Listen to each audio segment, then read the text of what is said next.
घुमावदार रास्ते, देवदार के जंगल और बर्फ से ढकी चोटियाँ। मुक्तेश्वर का हर एक मोड़ एक नया नज़ारा दिखाता है। जैसे जैसे आप ऊपर चढ़ते हैं, आप खुद को प्रकृति के और करीब महसूस करते हैं। तो नमस्ते दोस्तों, मैं हूं आपका दोस्त कुलदीप और आज की हमारी कहानी कुछ यूँ शुरू होती है। मैं और मेरे दोस्त कैंची धाम और कोलू एकता मंदिर के दर्शन करने के बाद नाश्ता कर रहे थे। वहीं बैठकर हम सोच रहे थे कि अब आगे कहाँ जाएं। तभी हमारी नज़र मैप में मुक्तेश्वर पर पड़ी।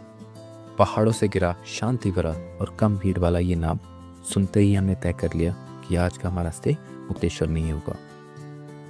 तो हम सब दोस्त ठहरे थे इस प्यारे से होम स्टे में। चारों तरफ पहाड़ों से घिरा, बालकनी से दिखता वो व्यू जैसे किसी पेंटिंग में जिंदा पहाड़ खड़े हो। कॉमन एरिया बहुत ही सुंदर था। लकड़ी से बना हुआ ये कॉमन रूम पुराने पहाड़ों घरों की याद लाता है। कमरे बहुत ही आरामदायक थे, बड़ी खिड़कियाँ और उनसे आती हुई ठंडी हवा, लकड़ी की खुशबू से भरा माहौल और हर कमरे से बाहर दिखता वही शांत सुकून भरा व्यू। बाहर एक छोटा सा गार्डन था, रंग बिरंगे फूल, बीच में बैठने की जगह और सामने घाटियों का खुला नज़ारा। यहाँ सुबह की धूप जब इस गार्डन पर पड़ती थी तो पूरा माहौल सुनहरा हो जाता था। मुक्तेश्वर में हमारे स्टे के पास मुझे एक चीज़ बहुत अच्छी लगी। वो था हमारे होम स्टे के सामने एक बहुत ही प्यारा सा कैफ़े। यहाँ हमने अपना दिन और रात दोनों का खाना खाया। यहाँ का खाना वाकई बहुत स्वादिष्ट था। पहाड़ों में ऐसी जगह बहुत ही कम मिलती है जहाँ आपको इतना अच्छा और ताज़ा खाना मिले। ऐसे कैफ़ेज़ से दिखता व्यू वो भी बहुत कमाल था। शाम के वक्त होमस्टे में एक भैया ने हमें बताया कि ऊपर एक सनसेट पॉइंट है। जैसे ही हमने उनकी बातें सुनी, हम सब ने तय कर लिया कि चलो देखते हैं ये जगह कितनी खूबसूरत होगी। मैं और मेरे दोस्त हल्की ठंडी हवा में उस रास्ते पर निकल पड़े। करीब 1 किलोमीटर के आसपास का छोटा ट्रैक होगा।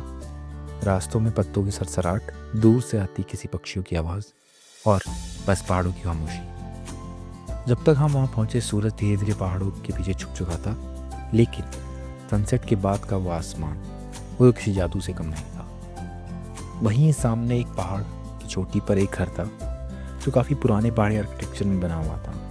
उसे देखकर मन में एक अजीब सी शांति आई। ऐसा लगा काश मेरा भी एक घर यहीं होता।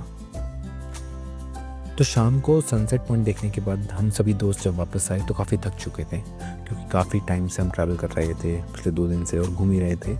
तो हमने सोचा कि हम आराम से उस गार्डन में बैठते हैं और वहीं हमने खाना मंगा लिया था और खाना खा लिया था। सोने से पहले जो होम स्टे में हमारे भैया थे, उन्होंने हमको बताया कि यहीं पर इसी गार्डन से अगर आप सामने देखोगे जो पहाड़ है, वहाँ पर सुबह सनराइज़ बहुत ही प्यारा होता है, तो आपको मिस नहीं करना चाहिए।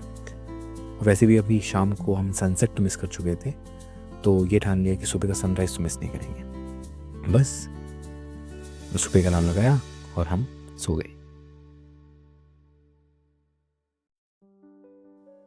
सुबह का वो सूरज देखकर मन बस यही करा कि यहाँ ही ठहर जाऊँ। सोचा काश दिन यहीं थम जाए और मैं बस इस सुनहरी किरणों की गर्माहट में खोया रहूँ। मैंने चारों तरफ नज़र घुमाई, सब कुछ शांत था, बस हवा की ठंडी ठंडी हल्की झोंकें और पहाड़ों के बीच फैली वो नरम रोशनी। लेकिन मैं अकेला नहीं था। होम स्टे के कुछ प्यारे दोस्त, वो 4 पाँव वाले, पूंछ हिलाते हुए मेरे साथ ही उस सुबह का आनंद ले रहे थे। वो भी धूप में आलस भरे अंदाज में बैठे थे। वह सुबह सिर्फ एक सनराइज नहीं था, बल्कि मुक्तेश्वर में उस शांति का एहसास था जो दिल में उतर जाती है। तो प्यारा सा सनराइज देखने के बाद हम सभी दोस्त तैयार हो गए और रेडी हो गए इस प्यारे से होम स्टे को अलविदा करने के लिए। हमने देखा नेट पे, तो हमें पता चला कि पास में एक बहुत ही बड़ा वाटरफॉल है। वाटरफॉल का नाम था भालू गार्ड वाटरफॉल और ये करीबन 6 किलोमीटर दूर था हमारे इस होम स्टे से। तो हम निकल पड़े इस प्यारे से वाटरफॉल को देखने के लिए।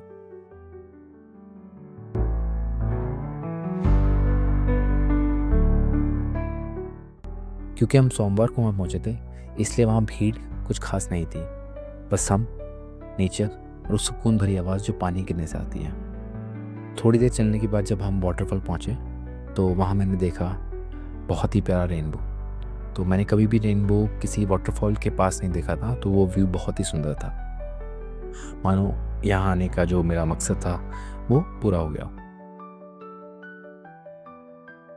तो यार इसी के साथ हमारा मुक्तेश्वर का ट्रिप वहीं एंड होता है। आई होप आपको ये पसंद आया हो, और आपको पसंद आए तो please do subscribe, like and share.